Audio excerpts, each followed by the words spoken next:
Mr. I was appointed as statutory auditor of New Limited and Old Limited. Both the companies were having their base in Chennai. They had recently listed their shares on the stock exchange. For 31-32, I had signed limited review report for each quarter till 2031 for both the companies.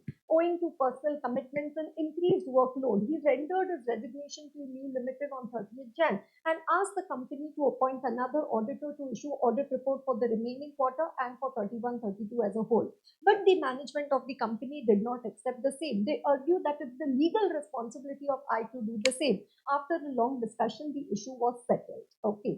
I continued to act as an auditor of Old Limited. During the first week of March 32, Mrs. W, wife of I, had borrowed a sum of 6 lakh from the company for her personal use. Having come to know about this, I immediately informed the management that he was disqualified to act as an auditor and told that he won't issue audit report for the last quarter. But once again, the management of the company did not accept the same. They argued that it is the legal responsibility of I to do the same. After a long discussion, again the issue was settled. Apart from the above assignments, I was engaged in the audit as well. Internal audit of ABC, registration of RC or trust, which was started on 31st December. J, friend of I, a CA in practice, invited I to set up a network firm along with 2 more friends. All the 4 auditors agreed to the same and decided to start a network firm by the name JI and Company. However, one of the auditors suggested that they cannot use the term and company and it needs to be changed. J informed that there is no such regulation regarding firm name. After further discussion, a suitable name in accordance with the provisions of CA Act regulation was accepted by all the 4 partners.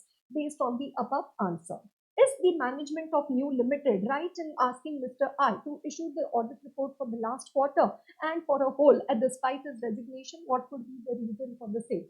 Right, so this is again that 45 days SEBI LODR. If the auditor resigns within 45 days from the date of resignation, before such resignation, he has to give the limited review audit report for such quarter.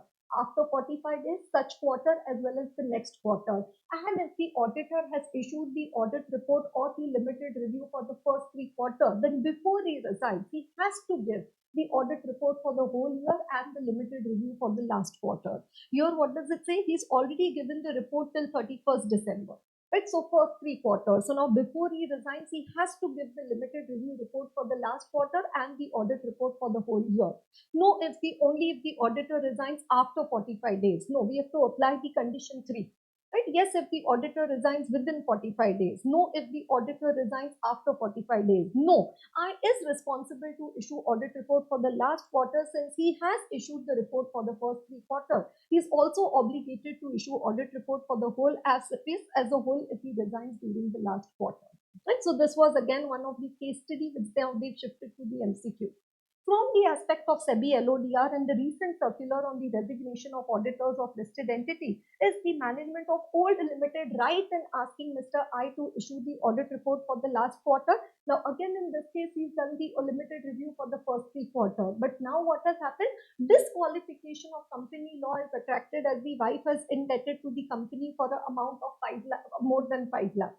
Right, so then condition 1, 2, 3 will not apply. But within 45 days, after 45 days, and the first 3 quarters, it won't apply if the disqualification under 141(3) is attractive. Right, so I is responsible to issue the audit report for the last quarter as he is issued for the first 3 quarters. No, since he is disqualified under 141, yes, the disqualification affects I from issuing audit report for next quarter only. Yes, if the auditor resigns after 45 days from the end of the quarter. No, he is disqualified. And which among the names shall be suitable for the newly started network firm? So, and company and associates and network and affiliates. So, and affiliates, right? So, they can use network, but more they use the affiliates over there in case of the network firm of the chartered accountant.